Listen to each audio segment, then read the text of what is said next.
एक दफ़ा का जिक्र है कि एक शख्स एक कब्रिस्तान से गुज़र रहा था। कब्रिस्तान से गुज़रते हुए वो शख्स उस कब्रिस्तान में रुका और कब्रिस्तान से गुज़रने वाली दुआ पढ़ी। दुआ पढ़ने के बाद वो शख्स बुलंद आवाज़ से बोला, कितने सुकून से सो रहे हो, बड़े खुश नसीब हो। जैसे ही उस शख्स ने ये बोला, कितने सुकून से सो रहे हो, बड़े खुश नसीब हो,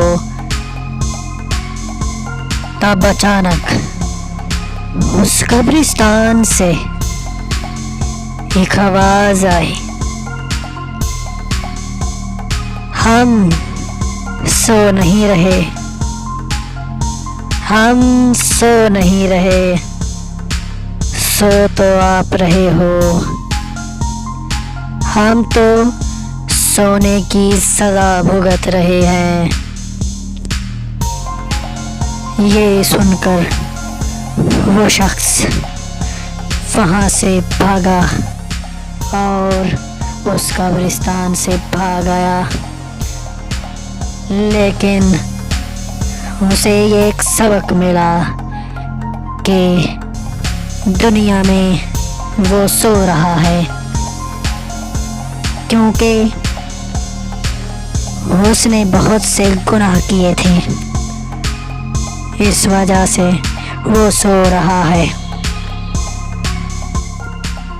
क्योंकि इंसान की असल आँख तो तब खुलती है जब वो कब्रिस्तान में हमेशा के लिए पहुंच जाता है। इसलिए कब्रिस्तान जाने से पहले खुद को जगा लेना चाहिए, वरना फिर बहुत देर हो जाती है। वस्सलाम।